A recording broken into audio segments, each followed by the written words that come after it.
دوستو بیت المقدس دنیا کے 3 سب سے بڑے اور اہم مذاہب یعنی مسلمان، عیسائی اور یہودی مذہب کے اندر انتہائی اہمیت کا حامل ہے۔ یہ فلسطین کے شہر یروشلم میں موجود وہ مقدس ترین مقام ہے جہاں اللہ کے کسی نبی کی تعمیر کردہ مسجد یعنی مسجد اقصی موجود ہے۔ یروشلم شہر کا کردار قرب قیامت کے حالات سے متعلق انتہائی اہم اور فیصلہ کن ہے، اور موجودہ دنیا کے حالات کو سمجھنے کے لیے یروشلم کے حالات کو سمجھنا بہت ضروری ہے۔ یہودیوں کے مطابق یہ مقدس شہر ان کے مسیح کی آمد کی جگہ ہے جہاں سے وہ پوری دنیا پر ایک بار پھر سے حکومت کریں گے، جیسے حضرت سلیمان علیہ السلام کے دور میں ان کی حکومت تھی۔ جبکہ عیسائیوں کے مطابق یہ حضرت عیسیٰ علیہ السلام کا شہر ہے جہاں نعوذ باللہ انہیں سولی پر لٹکایا گیا، اور قرب قیامت سے پہلے وہ پھر اسی جگہ پر ایک بار پھر سے لوٹ کر آئیں گے اور عیسائیت کی تصدیق کریں گے۔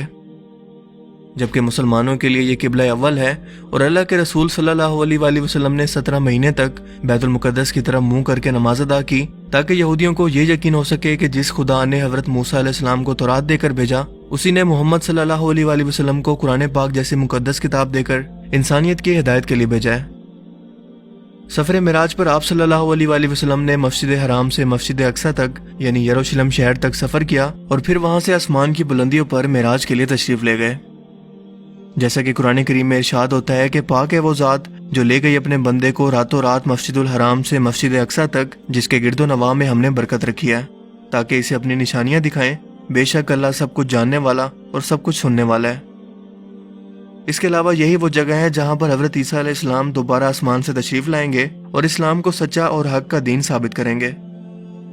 یروشلم شہر کی اہمیت قرآن کریم سے بھی ثابت ہے۔ سورہ الانبیاء میں ارشاد ہوتا ہے، اور ہم نے اسے یعنی ابراہیم علیہ السلام کو اور لوط علیہ السلام کو اس زمین پر نجات دی جس میں ہم نے اہل عالم کے لیے برکتیں رکھی ہیں۔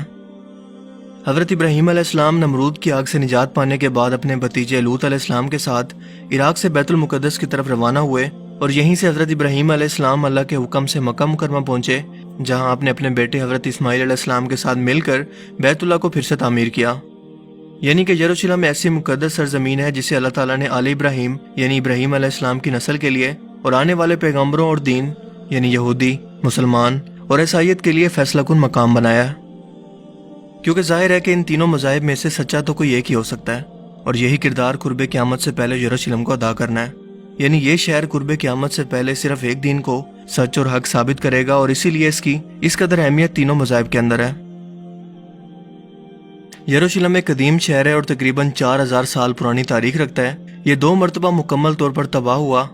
تاریخ میں اس پر 52 مرتبہ حملے بتائے جاتے ہیں، اور 44 مختلف قوموں کا اس شہر پر قبضہ ہوا۔ یہ تل ابیب شہر اور بحیرہ روم یعنی میڈیٹرین سی سے 60 کلومیٹر مشرق اور بحر مردار یعنی ڈیڈ سی سے تقریباً 33 کلومیٹر فاصلے پر جبل یہودا سے گھرا ہوا ہے، جہاں یہودیوں کی 3000 سال پرانی تاریخ، عیسائیوں کی 2000 سال، جبکہ مسلمانوں کی 1400 سال پرانی تاریخ موجود ہے۔ یہاں اس وقت 64% یہودی آبادی، 32% مسلمان اور صرف 2% عیسائی موجود ہیں۔ ہیکل کی مغربی دیوار جو کہ ایک واحد سٹرکچر اس وقت ہیکل سلیمانی کا موجود ہے، یہودیوں کے لیے اس وقت دنیا کی سب سے مقدس ترین جگہ ہے۔ اس شہر کے بارے میں اللہ پاک قرآن کریم میں ارشاد فرماتے ہیں کہ جس بستی کو ہم نے ہلاک کر دیا تھا اس پر حرام ہے کہ وہ وہاں جائیں، حتیٰ کہ یاجوج ماجوج نکل جائیں گے اور تمام بلندیوں سے اترتے نظر آئیں گے۔ دوستو، یہاں ہلاک ہونے والی بستی سے مراد یروشلم شہر ہے، جس پر یہودیوں کی بدعمالیوں کی بدولت 586 قبل مسیح میں بابل عراق کے بادشاہ بخت نصر اور پھر ٹائٹس نامی بادشاہ نے حملہ کر کے اس شہر کو مکمل طور پر تباہ کر دیا اور لاکھوں یہودیوں کو غلام بنا کر اپنے ساتھ لے گئے۔ اس دوران ہیکل سلیمانی بھی مکمل طور پر تباہ ہو گیا، مگر قرب قیامت سے پہلے یہ لوگ یعنی یہودی ایک بار پھر سے اسی بستی میں آباد ہوں گے، جیسا کہ ایک اور جگہ قرآن کریم میں واضح طور پر اس کا بیان کچھ اس طرح سے موجود ہے۔ اور جب آخری وقت آئے گا تو یہودی اس ارض مقدس کے اندر لائے جائیں گے جہاں سے انہیں نکالا گیا تھا، اور اللہ تعالیٰ کا یہ وعدہ آج ناجائز اسرائیلی ریاست کے قائم ہونے کے بعد پورا ہو چکا ہے، یعنی کہ آخری وقت اب قریب ہی ہے۔ لیکن اس سے بھی اہم سوال یہ ہے کہ اس وعدے کے پورا ہونے کے بعد اب آخر کیا ہونا باقی ہے؟ یہودیوں کا ماننا ہے کہ جب وہ تیسری مرتبہ اس مقدس ہیکل سلیمانی کو دوبارہ تعمیر کر لیں گے تو ان کا مسیحا جو مسلمانوں کے نزدیک دجال ہے وہ دنیا میں نازل ہوگا، اس لیے ان کے پاس اس ہیکل کی تیسری مرتبہ تعمیر کا مکمل نقشہ تک تیار ہے، اور اس کے ساتھ ساتھ وہ تابوت سکینہ کے حصول کے لیے بھی بے چین ہے، جس کی مختصر سی تاریخ یہ ہے کہ یہ مقدس صندوق حضرت آدم علیہ السلام پر نازل ہوا، جو پوری زندگی آپ کے پاس رہا اور پھر آنے والے انبیاء کو وراثت کے طور پر منتقل ہوتا رہا۔ یہاں تک کہ یہ حضرت موسیٰ علیہ السلام تک پہنچا، جس میں وہ اپنا خاص سامان یعنی تورات کا اصل نسخہ، اپنا عصا مبارک اور اپنا باقی سامان رکھتے تھے۔ اس کے علاوہ اس میں حضرت سلیمان علیہ السلام کی انگوٹھی بھی موجود ہے، جس سے وہ جنات پر کنٹرول کرتے تھے۔ مگر ہیکل سلیمانی کے دوسری مرتبہ تباہ ہونے کے بعد یہ صندوق ایسا غائب ہوا کہ پھر آج تک نہیں ملا۔ یہودیوں کا ماننا ہے کہ یہ حضرت سلیمان علیہ السلام کے تخت کے نیچے دفن ہے، اس لیے ان لوگوں نے خود سے بیت المقدس کے نیچے سرنگیں کھود کر اس کی تلاش شروع کی، لیکن انہیں کچھ بھی نہیں ملا۔ حضرت سلیمان علیہ السلام کا محل بیت المقدس سے جڑا ہوا تھا، جہاں ان کا تخت موجود تھا، اور دوسرا ہیکل سلیمانی کا جو نقشہ بیان کیا جاتا ہے، اس کا بھی مسجد اقصی سے کوئی تعلق نہیں ہے۔ لیکن پھر بھی یہ یہودی ہیکل سلیمانی کی تیسری مرتبہ تعمیر سے پہلے مسجد اقصی کو شہید کرنا چاہتے ہیں، اور اس کی سب سے بڑی وجہ یہ ہے کہ تیسری مرتبہ ہیکل سلیمانی کے تعمیر ہونے کے باوجود اگر مسجد اقصی شہید نہ ہوئی تو ہیکل کی اہمیت پہلے جیسی بالکل نہیں رہے گی، اسی لیے یہودیوں کے نزدیک اسے شہید کرنا ضروری ہے۔ اسرائیلی ماہر آثار قدیمہ کے مطابق ہیکل سلیمانی قبۃ الصخرہ کے نیچے موجود ہے، اور یہ علاقہ یعنی مسجد اقصی اور قبۃ الصخرہ مسلمانوں کے کنٹرول میں ہے۔ اسرائیل نے عربوں کے ساتھ 6 روزہ جنگ کے دوران بیت المقدس پر قبضہ کر لیا تھا، مگر مسجد اقصی اور قبۃ الصخرہ کا کنٹرول اس جنگ کے باوجود بھی اردن کے ہاشمیوں کے پاس ہی تھا، جس کے بعد انہیں وہاں سے نکال کر اسرائیلیوں نے اس زمین پر قبضہ کر لیا۔ اس کے بعد ہیکل کی تعمیر کے اندر مزید تیزی آ چکی ہے، جو کہ ان کا صدیوں سے خواب ہے، کیونکہ ان کا ماننا ہے کہ اس کے بعد ہی مسیح دجال کی اس دنیا کے اندر آمد ممکن ہوگی، اور اسی مقصد کے لیے باقاعدہ ایک تنظیم دی ٹیمپل انسٹیٹیوٹ قائم ہے۔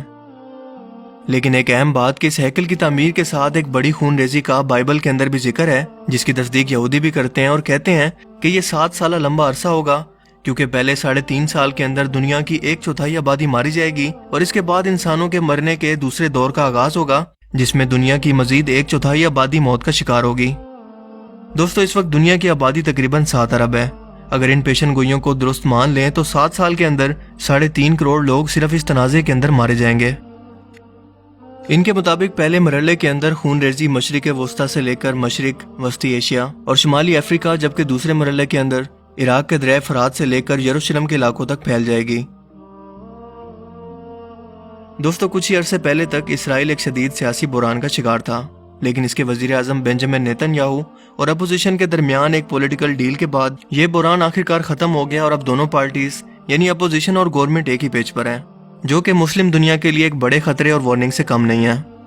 کیونکہ دونوں نے مل کر امریکہ کے ساتھ ایک ایسا تحریری معاہدہ کیا ہے جس کے مطابق 1 جولائی 2020 کو فلسطین کے مغربی علاقے غیر قانونی اسرائیلی بستیاں اور وادی اردن مستقل اسرائیلی قبضے کے اندر جانے والی ہیں، جسے امریکہ اور اسرائیل کے درمیان ڈیل آف سینچری کا نام دیا گیا ہے۔ اس کے مطابق جون کے بعد اسرائیلی فوج یروشلم اور مغربی کنارے کے گرد اپنی پوزیشنیں سنبھال لیں گی، اور 1 جولائی سے ان علاقوں پر اسرائیل مستقل ان علاقوں کا اپنے ساتھ الحاق کا اعلان کرے گا، اور یہ کوئی خفیہ پلاننگ نہیں ہے، بلکہ اس منصوبے کو تحریری شکل دے کر اور دستخط کر کے دنیا کے سامنے پیش کر دیا گیا ہے، جو مسلمانوں کے لیے، عالمی اداروں اور انسانی حقوق کی تنظیموں کے لیے کھلا چیلنج ہے۔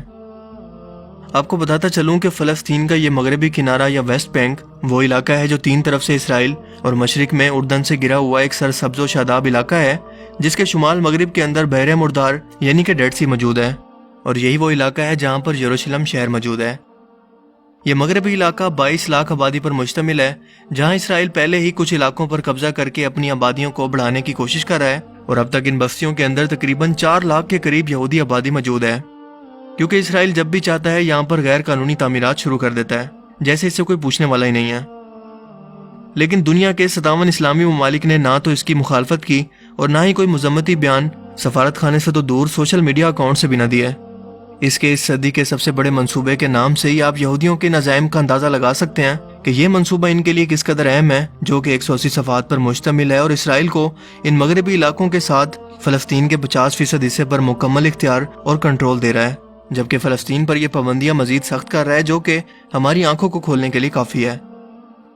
جس کے بعد مسجد اقصی اور قبۃ الصخرہ کو شہید کر کے تھرڈ ٹیمپل کی تعمیر کو ایک قانونی حیثیت مل جائے گی، کیونکہ یہ مکمل طور پر قانون کے تحت اسرائیلی قبضے کے اندر چلا جائے گا، اور فلسطینی عوام اس کے خلاف احتجاج بھی نہیں کر سکے گی۔ اس منصوبے کے تحت یہاں پر 30 بستیاں، 8 غیر قانونی پورٹس اور کئی قصبے تعمیر کیے جائیں گے، جبکہ عالمی برادری کا اگر کوئی سخت رد عمل آیا بھی تو اس معاہدے کے مطابق امریکہ اسے کنٹرول کرے گا، اور ہوا میں گھومتے ہوئے ہیلی کاپٹر ہر لمحہ مجاہدین کی معلومات اور ان کی نقل و حرکت کو نوٹ کر رہے ہیں، تاکہ وقت آنے پر یہ شدید رد عمل اور اچانک حملہ کر سکیں۔